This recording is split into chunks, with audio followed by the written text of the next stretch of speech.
Ang kwentong ito ay hango sa totoong buhay.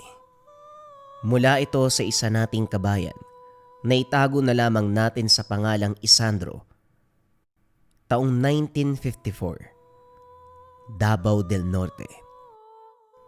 Sa pinakaloob ng kabundukan, isang lugar na hindi minapa ng mga tao ng mga panong ito, nagsisimula ang alamat ng isang lalaki na ang pangalan ay binubulong lamang sa pangkasalukuyan, si Isandro, o mas kilala sa pangalang Antingero ng Kaliwa.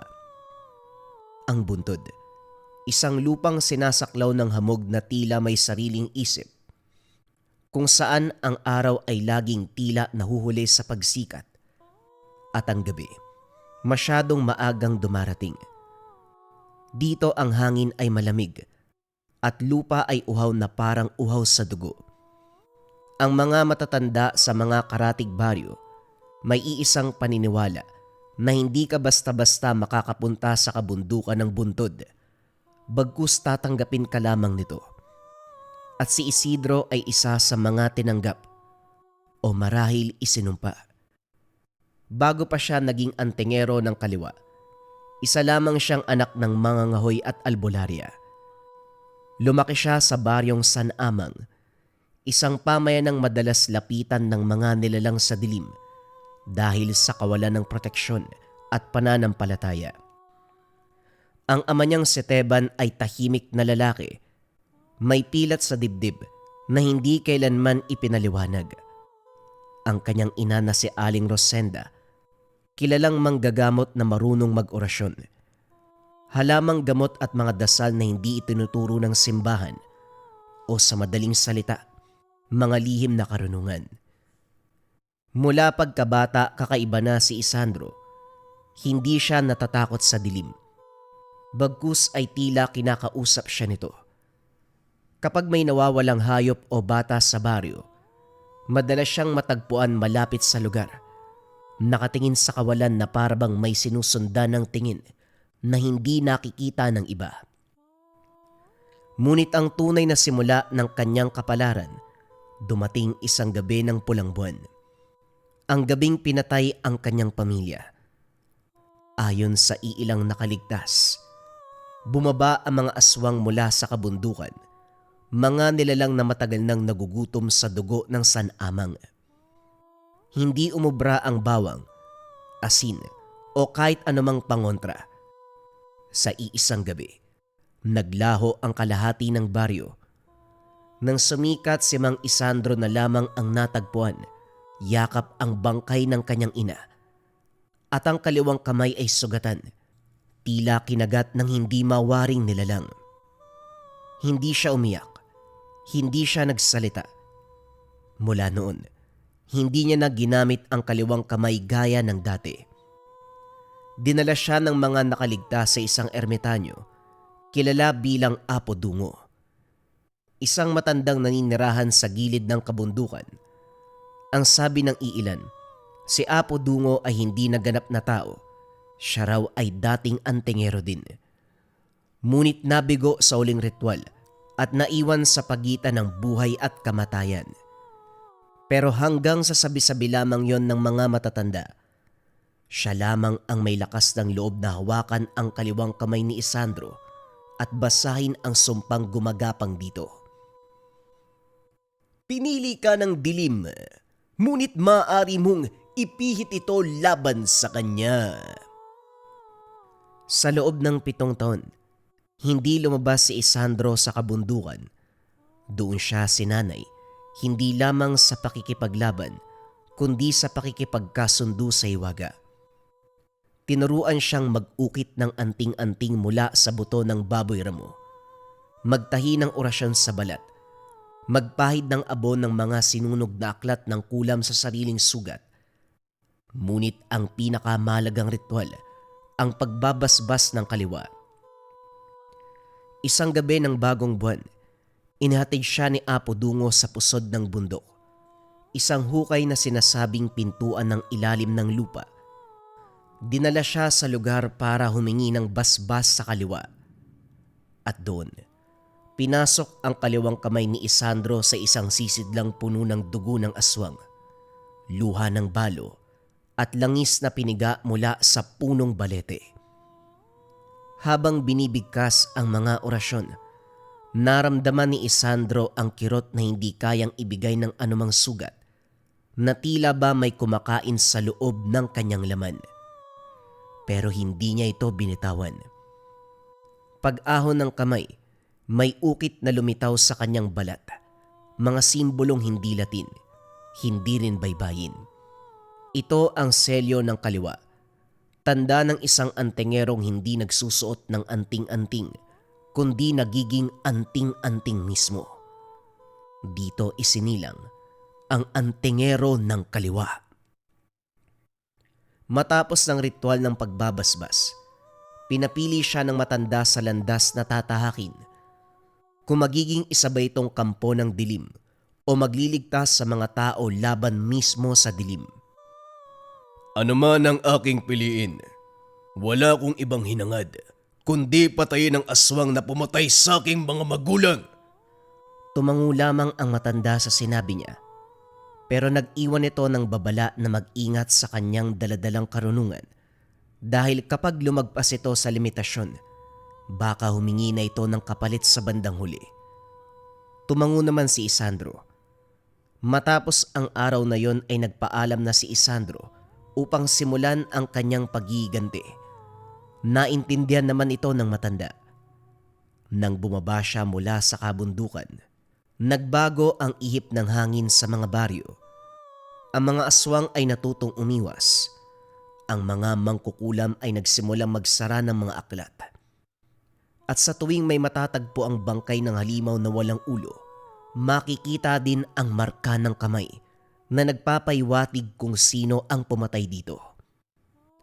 Hindi siya humingi ng bayad. Hindi rin siya tumatanggap ng pasasalamat. Kapag tinanong ang pangalan niya, iisa lamang ang sagot. Ako ang huling dasal ng mga hindi dininig ng langit. Doon na nagsimula ang kanyang pagtugis sa mga nilalang ng dilim. Walang gabi na wala siyang napapatay sa kanilang baryo. Hanggang isang araw, tahimik ang hangin, isang uri ng katahimikan na mas nakakatakot kaysa sa sigaw. Ang mga kuliglig, tumigil sa huni, at ang mga aso sa paanan ng kabundukan ay sabay-sabay na umungol. Sa tuktok ng bundok, nakatayo si Isandro na merong balabal na kulay abo. Ang kaliwang braso ay balot ng tela na may nakaburda na mga orasyon. Sa ilalim ng tela, kumikirot ang selyo ng kaliwa, palatanda ang may gumagalaw sa dilim. Nararamdaman ko, merong aswang. Hindi siya nagmadali. Kinuha niya ang itak na may kupas sa talim. Hinagod ang bakal sa bato at pumikit. Sa bawat paghinga, binibigkas niya ang mga salita na itinanim ni Apo Dungo sa kanyang isipan, mga dasal sa paghingi ng lakas. Pagdilat niya, ang hamog ay umurong. Binubuksan ang daan paibaba. Ang baryo malinaw, ang kanyang patutunguan. Ang baryong ito ay nasa kabilang parte ng bundok. Isang pamayanang napapalibutan ng palayan at ilog. Payapa sa araw, ngunit madali lang itong pasukin sa gabi. 3 bata ang nawawala sa loob ng 1 linggo. Ang mga bakas ay laging patungo sa ilog, pero walang bangkay. Walang dugong palatandaan ng isang manananggal na marunong magtago. Sa paglapit ni Isandro sa baryo, naamoy niya ang takot. Hindi ito amoy singaw o pawis, kundi ang matamis na baho ng pangamba na hinaluan ng pag-asa. Nakita siya ng mga tao, pero walang lumapit. May ilan ang nag-iingat, may ilan na umaatras. Sa malinaw, kilala ang alamat ng antingero ng kaliwa. Hindi siya tinawag, kusa siyang dumarating. Isang matandang babae ang lumabas mula sa kubo. Hawak ang rosaryong putol ang kalahati. Tama po ba ang hinala namin? Hindi sumagot si Isandro. Lumuhod siya at idinikit ang kaliwang palad sa lupa. Uminit ang balat niya. Gumapang ang kirot hanggang sa balikat. Sa kanyang isipan, naririnig ang sigawan ng mga tao. Napalingon siya sa bandang ilog. Nasa tubig, pero hindi sa ilalim. Nasa pagitan. Nang sumapit ang hating gabi, naglatag siya ng bitag na orasyon at dugo. Pinahid niya ang hiwa sa kanyang kaliwang palad sa mga bato sa pangpang. Ginuhit ang mga simbolong nagliliwanag sa dilim. Ang ilog ay kumulo, tila nagalit sa ginawang panggugulo. Mula sa kawalan lumitaw ang nilalang.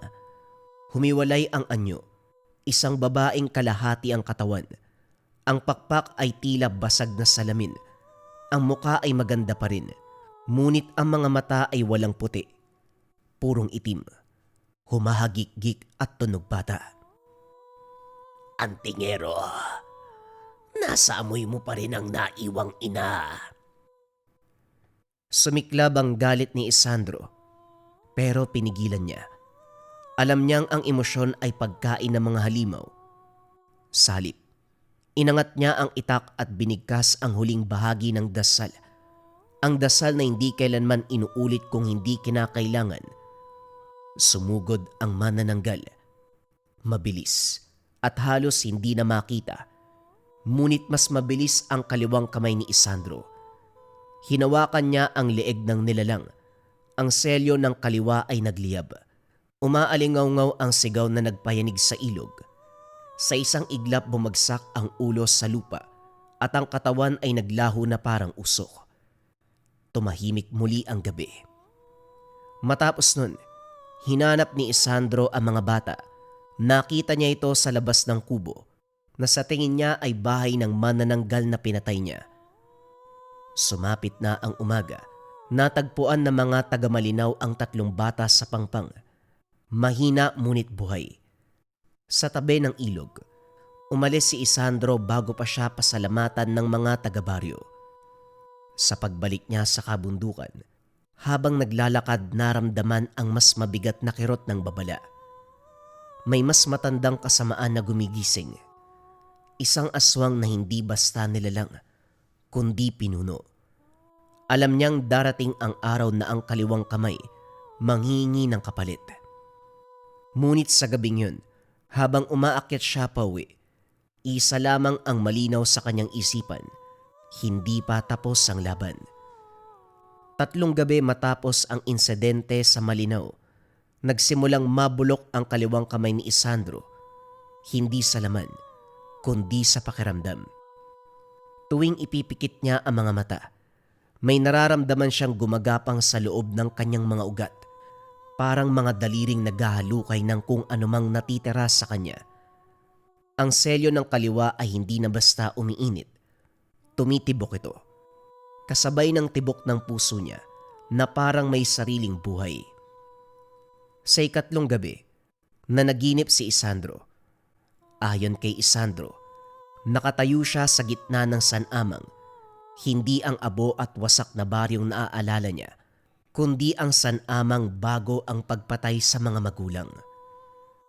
May mga bata sa daan, may babaeng naghahabi, may lalaking tumatawa sa ilalim ng balete. At sa ilalim ng punong yun, may nakatingin sa kanya. Isandro, kay tagal mong umiwas. Nang magsalita ito, tumulo ang dugo mula sa mga mata ni Isandro. Hindi siya nasaktan. Merong naalala. Bigla niyang nakita ang mga muka ng mga taong matagal niyang nakalimutan. Ang ama niyang si Teban, ang mga batang tinuruan niyang manghuli ng tutubi. Nakita niya ang sarili niyang muka bago pa naging matigas ang mga mata. Isa-isa silang nagbitak, parang basag na salamin, at sa bawat bitak ay may tunog ng pagmuya. Nagising siya na may sumisigaw, kinakalmot ang lupa. Ang kaliwang palad niya ay duguan, hindi dahil sa sugat, kundi parang merong hinablot palabas sa kamay niya. At doon, sa gitna ng kanyang hininga at dugo, biglang sumulpot ang pangalan. Hindi ito parte ng kanyang alaala. Ipiniit ito sa kanyang isipan. Lakang Agham. Nanginig ang mga tuhod ni Isandro. Ang pangalan ay parang kutsilyong itinusok sa likod ng utak niya. Alam niya ang alamat. Isang datu bago pa dumating ang krus at kampana. Isang pinunong nagsakripisyo ng sarili, pamilya at baryo upang maging higit pa sa tao. Isang aswang na hindi nagtatago sa dilim dahil ang dilim ang nagtatago sa kanya.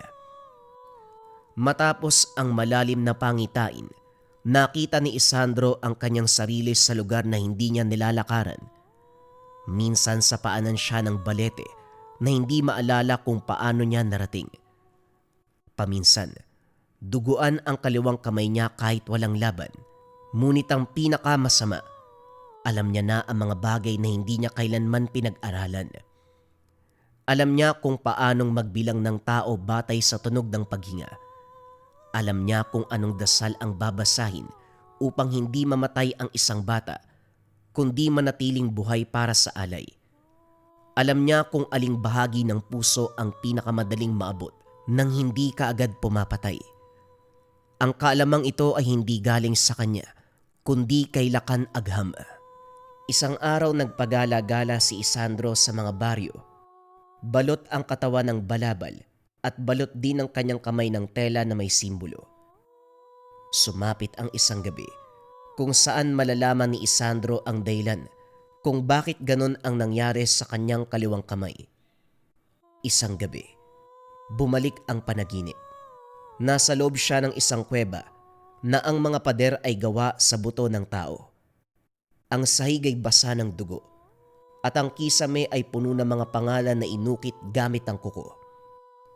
Sa gitna ng kuweba, may isang lalaki na nakatali sa poste na itinarak sa gitna. Hubad, duguan at buhay pa. Ngumiti ang lalaki sa kanya at nagsalita. Anak! Napatra si Isandro. Ang tinig kahit pilit niyang itanggi ay pamilyar. Ito ang tinig na naririnig niya sa likod ng isipan sa tuwing sasapit ang madaling araw. Ano ka? Bakit ka nasa akin? Sabihin mo, bakit ka nasa akin? Lumakad palabas sa anino si Lakang Agham. Hindi buo. Para siyang refleksyon sa basag na salamin. Sa bawat takbang niya, sumasakit ang kaliwang braso ni Isandro. Hindi mo ba nararamdaman? Ang selyo mo ay hindi gawa para sa pagpatay. Ito ay ginawa para sa pagpasa. Ipinakita ni Lakang Agham ang unang alaala. Isang babaeng buntis ang tumatakbo sa kagubatan, si Rosenda, ang ina ni Isandro. Ngunit hindi siya tumatakas sa mga aswang. Hinahabol siya ng mga tao, mga lalaking may itak, may sulo, may takot sa mata. Sa kanyang sinapupunan, may marka ng isang bahagyang liwanag sa kaliwang bahagi ng tiyan. Hindi ka isinilang. Ikaw ay itinago. Ipinakita ang ikalawang alaala, ang ama niyang si Teban. Nakaluhod sa harapan ng isang matandang lalaki na may pilat sa muka. Isang mas batang anyo ni Lakang Agham. Isang kasunduan ang inalok. Proteksyon kapalit ng dugo. Hindi dugo ng hayop, kundi dugo ng magiging anak. Si Teban ay umiiyak habang pumapayag. Sumigaw si Isandro, ngunit hindi niya mabasag ang alaala. Ang kaliwang kamay mo ay hinubog bago ka pa matutong huminga. Ako ang naglagay ng unang marka. Si Apo Dungo ang nagtanim ng pangalawa. Ikaw ang huling bahagi. Biglang nagbago ang kuweba. Nasa ilalim na siya ng kabundukan. Nakita niya ang sarili. Bata pa, nakahiga sa bato. Habang ang mga antingero ay umaawit ng orasyon. Ngunit sa likod nila nakatayo si Lakang Agham. Nakangiti at nanonood. Ako ang dahilan kung bakit ka nakaligtas sa gabing yon. At ako rin ang dahilan kung bakit namatay ang lahat. Dumilim ang paningin ni Isandro. Ang galit ay hindi na sapat na salita. Ang itak sa kanyang kamay ay bumigat, hindi sa bakal, kundi sa katotohanan. Kaya mo ko nilikha upang may magmana. At hindi lang yon, para meron ding tatapos. Biglang bumaon ang kaliwang kamay ni Isandro sa sariling dibdib. Hindi siya sumigaw. Ang sakit ay hindi niya alintana. Sa dugong tumulo, nakita niya ang anyo ng selyo ay hindi lang isa, kundi dalawa na magkahabi. Isa kay Lakang Agham at ang isa ay sa kanya. Sa huling sandali ng panaginip, narinig niya ang tinig ng ina. Mahina ngunit malinaw. "Anak, huwag mong akuin ang aming kasalanan." Nagising si Isandro na luwaan at duguan. Sa kaliwang braso niya, may bagong marka, hugis ugat, umaabot sa balikat. Sa kauna-unahang pagkakataon na unawaan niya ang tunay na laban. Hindi laban ng tao at aswang, kundi laban sa nilalang na sumira sa kanyang pamilya at pagkatao. Sa dilim ng buntod tahimik, hindi na lamang si Isandro ang naglalakad. May kasabay siyang anino at alam ng mga ito ang pangalan niya. Kasama din dito ang hindi niya pa nalalaman. May mga ina na nagluluwal ng anak. May ina na naglilihim ng sumpa. At may iilan na parehong ginagawa. Sa kanyang paglalakad ay bigla siyang napahinto. Sa unang pagkakataon matapos ang maraming taon, binanggit ni Isandro ang pangalan ng kanyang ina ng malakas. Rosenda. Hindi niya alam kung kanino niya ito sinabi. Sa hangin, sa lupa, o sa aninong sumusunod sa kanya. Ngunit sa sandaling lumabas ang pangalan sa kanyang bibig, dumugo ang kaliwang braso. Hindi ito sugat, ito ay pagbukas. Parang matagal nang nakaipit sa pintuan na biglang bumigay. Ang alaala ay dumarating na parang agos ng tubig sa kanyang isipan. Amoy ng dahon ng sambong na sinusunog. Amoy ng dugo na hinaluan ng langis. Nakita niya ang ina sa alaala. Nakita niya sa kanyang panaginip, hindi bilang bangkay na niyakap, kundi bilang isang babaeng nakaluhod sa loob ng kuweba. Buntis, payat, nanginginig, ngunit ang mga mata ay hindi mata ng biktima. Ito ay mata ng nakakaalam. Hindi ka dapat pinanganak sa araw, kaya mas pinili ko ang gabi. Wika ni Rosenda sa alaala. Naramdaman ni Isandro ang kirot sa bungo niya, parang may hinuhukay sa loob. Ang boses ng ina ay parang sakit na dumadampi sa kanyang utak. Ipinakita ng alaala ang gabing isinilang siya. Walang komadrona, walang dasal ng simbahan, tanging ang tinig ng kagubatan at dugo ng ina ang saksi. Sa bawat pag-ire ni Rosenda, may binibigkas siyang orasyon, hindi para sa proteksyon, kundi para sa pagtatali. Sa ikalawang bahagi ng tiyan may guhit na itim, ang unang bahagi ng selyo. Kung ipapanganak kitang buo, kukunin ka niya. Kung ipapanganak kitang hati, baka mabuhay ka. Nang lumabas si Isandro, hindi siya umiyak. Ang kaliwang kanan niya ay mahigpit na nakakuyom. May marka na sa balat, parang pilay na isinabay sa kanyang pagsilang. Sa labas ng kuweba ay may nag-aabang, si Lakang Agham. Ngunit hindi siya dumating bilang halimaw, dumating siya bilang datu na may dignidad. May pangakong proteksyon. Lumuhod si Rosenda sa harapan niya, duguan at basag ang tinig. Huwag mo siyang angkinin. Ngumiti si Lakang Agham.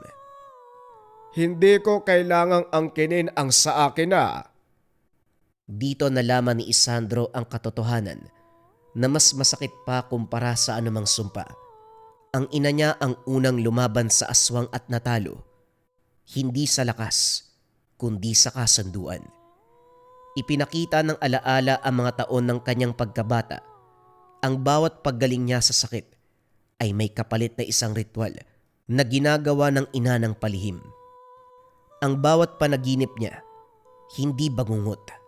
May katumbas na hiwa sa sariling balat ni Rosenda.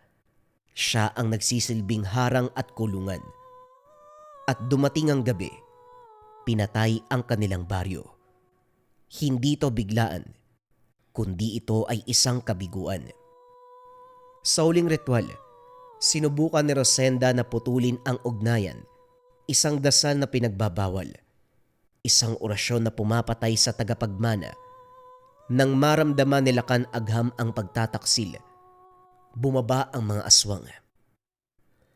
Mas pipiliin kong mamatay ka kaysa maging katulad kanila. Wika ng ina ngunit huli na. Sa huling sandali, hinawakan ni Rosenda ang kaliwang kamay ni Isandro, hindi para iligtas ang sarili, kundi para ilagak ang natitira niyang kalooban. Kung darating ang araw na malaman mo ang lahat, alalahanin mo to. Hindi ikaw ang sumpa, ikaw ang kasagutan. Nabiyak ang alaala. Bumagsak si Isandro sa tuhod sa tabi ng daanan. Hinihingal, sumisigaw. Ang kaliwang braso niya ay naglalagablab. Ngunit sa unang pagkakataon, may naramdaman siyang hindi niya kilala. Lungkot na hindi niya naramdaman matapos mawala ang mga magulang. Ang anino sa likod niya, naroon ang bakas silakan agham na hindi buo.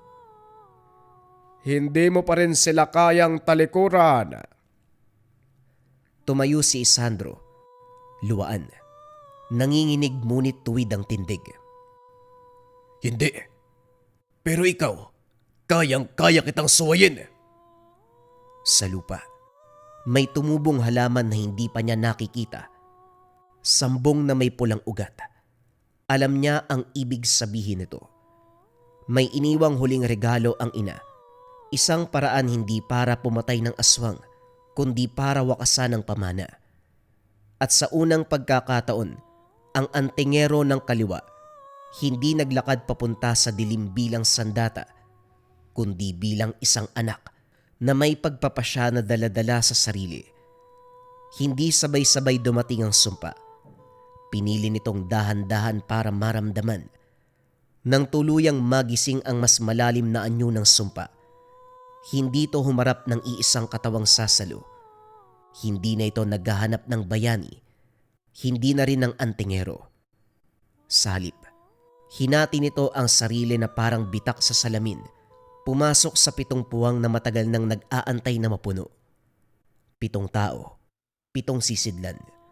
Walang nakakaalam na sila ang pinili maliban sa sumpa na nakakabit sa kanilang katawan. Hindi pumipili ang sumpa ng mga handang tumanggap.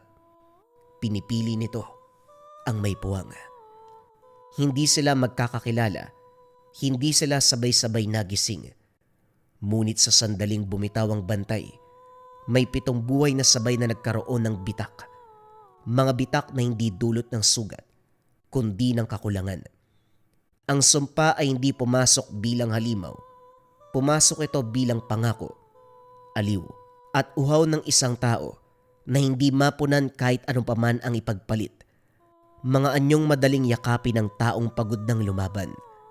7 tao ang tinawag, hindi upang maging kapangyarihan, kundi upang malaman ng isang bagay na malapit ng maging isa. At habang hindi pa sila ganap na nagiging halimaw, habang tao pa ang tawag sa kanila, may panahon pa para pigilan ang sumpa. Ngunit ang panahong iyon, hindi nasusukat sa araw o gabi. Nasusukat ito sa unang maling pagpili, sa unang sandaling mas pinili ng sisidlan ang ginhawa kaysa konsensya, ang katahimikan kaysa alaala, ang kapangyarihan kaysa sa pananagutan. Kapag dumating ang sandaling ito, hindi na sila magbabago dahil wala ng lunas na makakapagbalik pa sa kanilang sariling ulirat. At sa sandaling maging isa ang mga sisidlang iyon, magiging katakot-takot na dilubyo ang magiging dala nito. Lingid sa kalaman ni Isandro, malapit na ang araw. Hindi ito dumating na may kulog o lindol. Dumating ito na parang lihim na napagkasunduan ng gabi at lupa. Sa hating gabi ng bundok, kung saan ang mga puno'y nakayuko na parang may tinatagong pangalan, nagtipon ang 7 sisidlan. Walang apoy, walang dasal.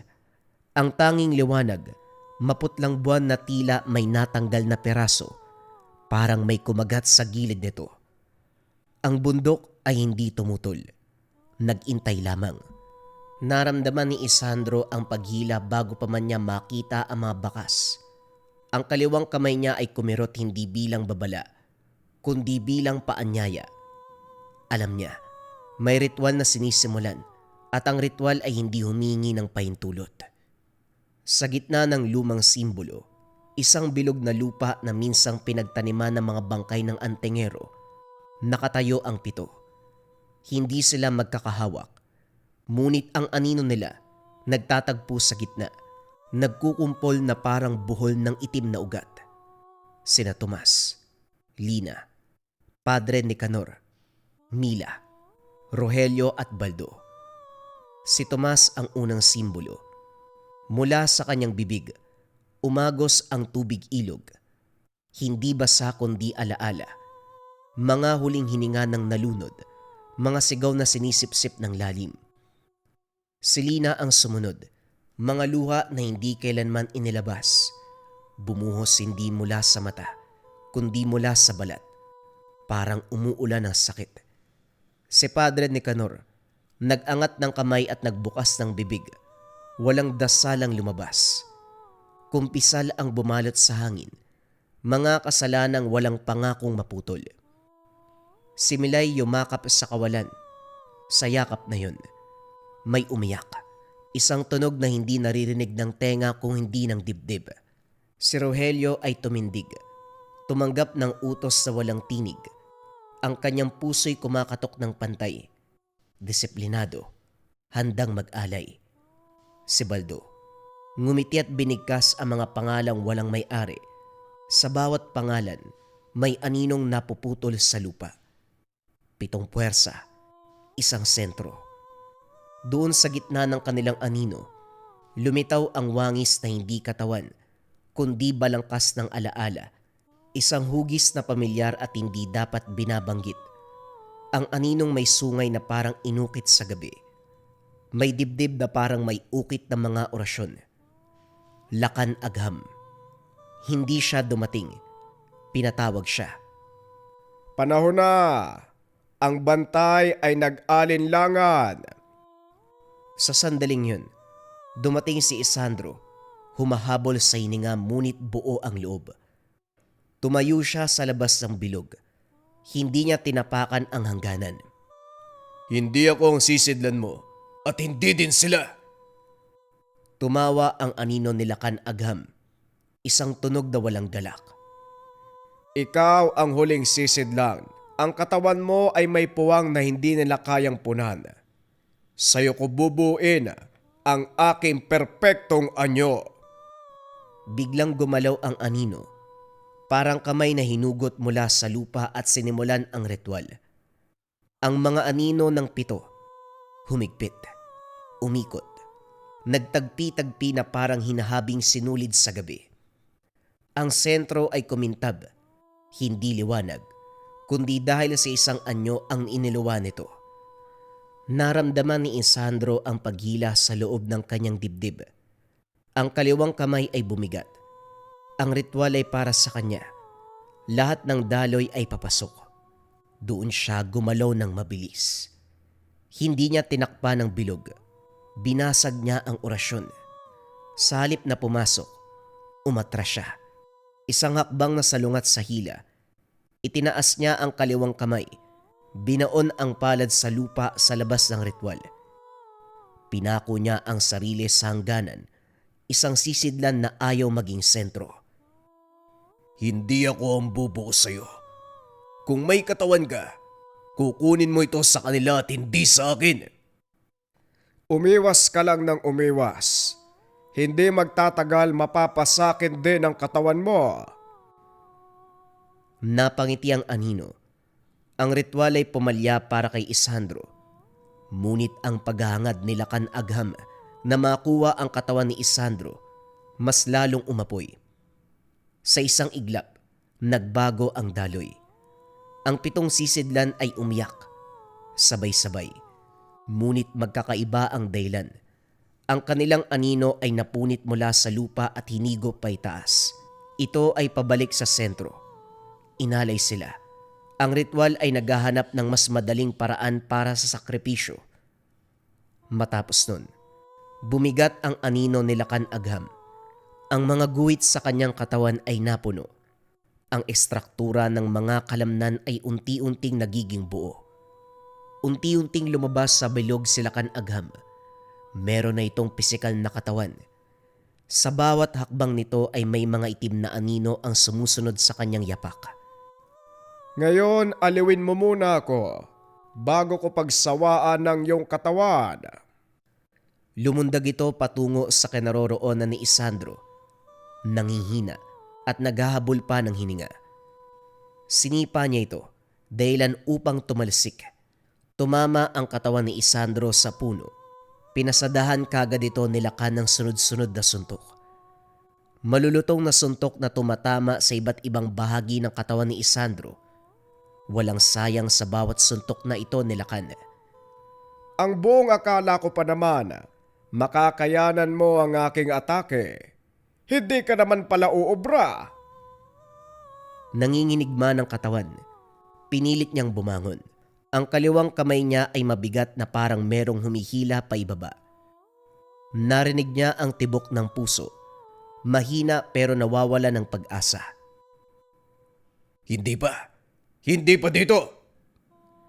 Ngunit bago pa man ito makatayo ng tuwid, isang mabilis na suntok kagad ang kanyang tinanggap.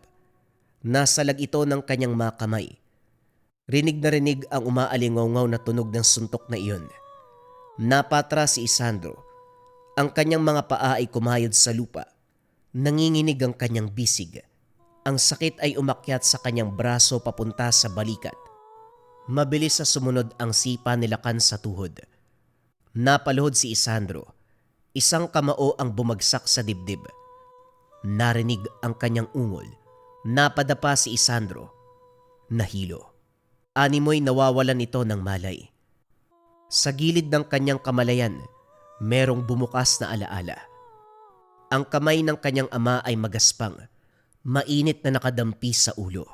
Ang tinig nito, na paulit-ulit nagpapaalala na tumayo kahit takot. Kumirot ang dibdib ni Isandro, hindi dahil sa suntok, kundi dahil sa galit na matagal niya nang ikinulong. Ang hustisyang hindi dumating, ang pangakong binitawan niya sa lupa habang nakaluhod sa harapan ng kanilang libingan. Hindi para sa akin, kundi para sa kanila. Humigop siya ng hininga. Masakit ngunit buo. Itinaas ang kaliwang kamay. Bumigat ito. Naging mas buo ang kalamnan. Ang marka ay mas lalong naging malinaw. Sumugod sila kan Agham. Kumpiyansa. Isang tuwid na suntok ang paparating. Sa halip na umiwas, sumalubong si Isandro, inikot ang balikat. Sinalo ang kamao sa siko. Sabay suntok sa tadyang. Narinig niya ang hangin na pumutol sa hininga ni Lakan. Sa isang kisap mata, isang tuhod ni Sandro ang tumama sa sikmura. Isang suntok sa panga. Umatras si Lakan ng kalahating hakbang. Hustisya. Ang hustisya ay binibigay para sa mga nananatiling buhay. Nagkakamali ka. Ang hustisya ay para sa mga kinuha mo sa akin. Muling nagbanggaan ang mga kamao. Bawat banggaan, iniinda ni Isandro. Ngunit sa sandaling yun, unang beses na umatras si Lakan Agham hindi sa lakas, kundi dahil sa may napansin nitong kakaiba sa paligid. Si Isandro, duguan at hinihingal. Nakatayo pa rin dala ang alaala ng kanyang mga magulang at ang hustisya na hindi niya hahayaang manatiling tahimik. Lumabas si Apo Dungo mula sa dilim. Baluktot ang likod. May tungkod na daladala. Ang kanyang mga mata ay maputi, ngunit nakakakita ng higit sa laman. Ang balat niya ay puno ng ukit ng mga lumang selyo at ang lakan lamang ang nakakaalam. Napalingon silang dalawa sa matanda. Sa unang pagkakataon nag-alinlangan ang lakan na gumalaw. Ikaw tanda, buhay ka pa pala. Nagbabantay lang. Nagbabantay ako sa muli mong pagbabalik. Itinaas ni Apo Dungo ang tungkod at ibinagsak sa lupa. Sa pagtama, bumuka ang mga lumang marka sa kanyang katawan. Gumapang ang mga simbolo mula sa kanyang katawan papunta sa lupa na tila ba matagal niya itong itinago para sa pagkakataong iyon. Biglang bumigat ang katawan ni Lakan Agham na tila ba parang tinigalpo. At sa bawat paghinga nito, hinihila ang kanyang katawan pabalik sa lupa. Hindi kita mapapatay at hindi din kita mapapabalik sa wala. Ngunit kaya kitang pigilan hanggat may handang magsakripisyo. Wika ni Apo Dungo, nakarap kay Lakan, ngunit ang tinig ay para din kay Isandro. Hindi pa ngayon, Isandro, antayin mo ang hudyat ko. Humakbang si Apo Dungo palapit kay Lakan Agham. Habang ginagawa ito ng matanda, nag-uusal ng mga katagang panselyo. Nang makalapit na ito, idinampi ng matanda ang kanyang palad sa dibdib ni Lakan. Sumisigaw ito na tila ba gustong kumawala. Habang nagpupumiglas, biglang ngumiti si Lakan. Nakakalimutan mo yata tanda, kaya kong kumawala sa gapos na ito. Matagal na akong nakakulong. Hindi mo na ako mapipigilan sa ganitong paraan. Biglang bumigat ang paligid. Sa isang iglap na wala ang mga simbolo ng selyo na kinakatayuan ni Lakan. Nasunog ito na parang tinanggalan ng kahulugan ang mga selyong ginawa ng matanda. Sa isang iglap, kumawala si Lakan Agham. Isang hakbang lang ang layo. Ang kamay ni Lakan tumagos sa hangin, tumama sa dibdib ng matanda. Lumipad si Apo Dungo. Tumama sa puno, bumagsak sa lupa na parang basag na sisidlan. Apo! Apo! Naglakad si Lakan papunta sa matanda. Bawat suntok at sipa nito ay ininda ng matanda. Hindi ka bantay. Isa ka lamang alaala. Sinubukan ni Apo Dungo na itaas ang tungkod, pero pinutol ni Lakan sa isang galaw lamang. Suntok na tumama sa panga. Umalingaw-ngaw ang tunog ng butong na bali. Bumagsak muli ang matanda at halos hindi na makagalaw. Nakita ni Isandro ang dugo sa lupa. Hindi lang pula, may halo itong itim. Parang hinugot mula sa ilalim ng sumpa. Kumulo ang dibdib niya. Sumugod. Duguan man at nanghihina, buong lakas pa rin na sumugod. Tinamaan si Lakan sa balikat. Umatras ang halimaw ng kalahating hakbang, sapat para makahinga si Apo Dungo. Isandra, wag mo kong piliin. Isang kamaon ni Lakan ang dumating. Hinawi ni Isandro. Sinalo ito ng kanyang bisig.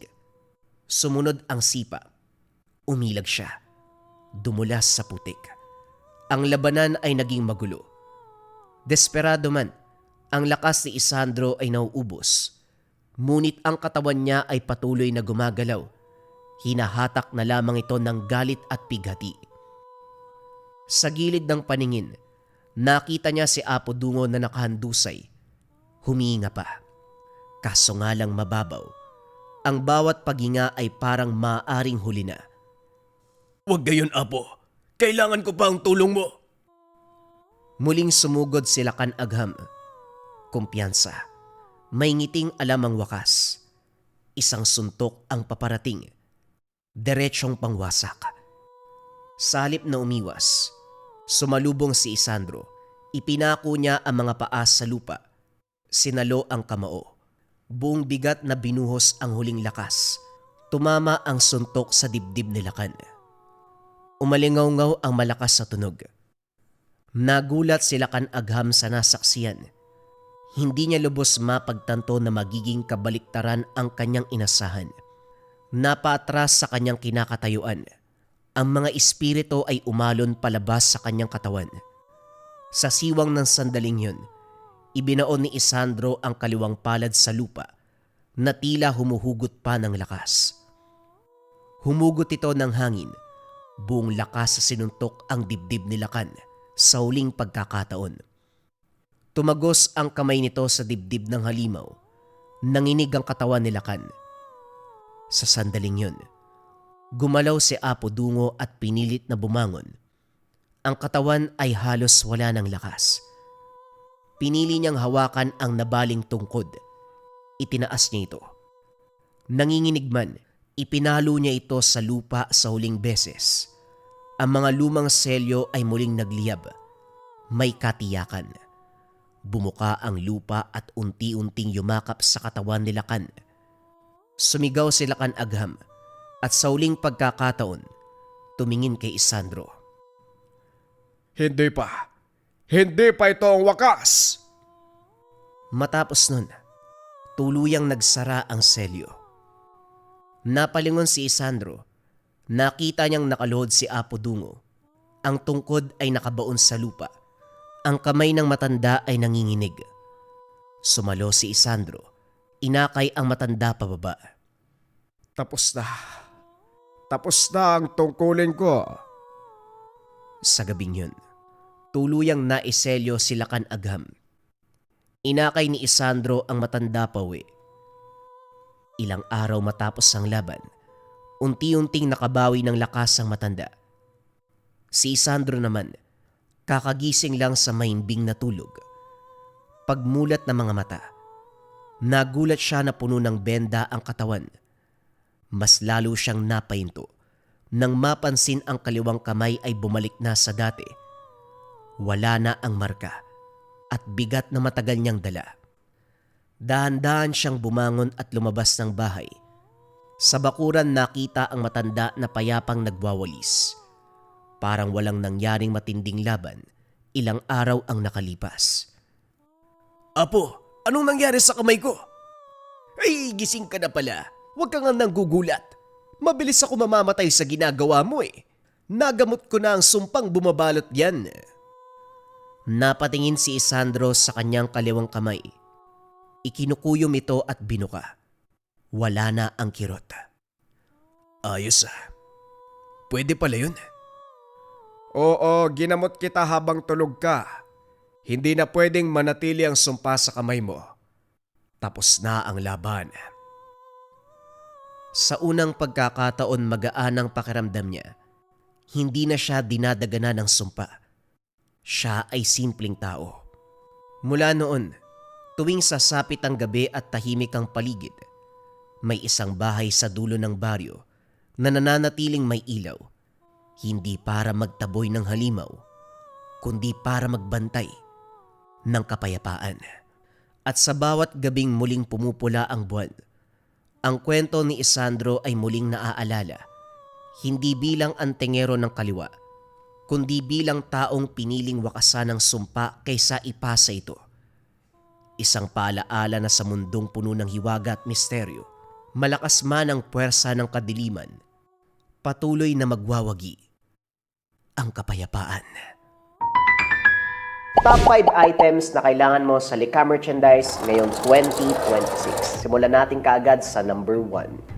Number 1, Gunita Bracelet for Good Health Bracelet. Yung energy and vibration na ina-attract ng ating Gunita Bracelet ay nakakatulong sa pagpapaganda ng kalusugan. Laging tandaan mga kabayan, para saan ang ating mga swerte, kayamanan, kung hindi maganda ang ating kalusugan. Kung ang priority mo ay magandang kalusugan, energy and vibration na ina-attract, dito ka sa ating Gunita Bracelets. Number 2, ang ating Gintong Gabay o Gabay Medallion Ethnic Version. Pareho lamang ng bisa to mga kabayan, sa designs lamang siya nagkaiba. Ito Gintong Gabay, ito naman ethnic yung approach. Ang bisa nito mga kabayan ay pampaswerte at gabay sa career, health, love life, and finance. Kung nangangailangan ka ng swerte at gabay sa 4 na aspeto ng buhay ngayon 2026, kung kailangan mo ng guidance sa araw-araw ngayon 2026, dito ka sa top 1 necklace natin, ang Gabay Medallion pangkalahatan. Pili ka na lang ng designs kabayan.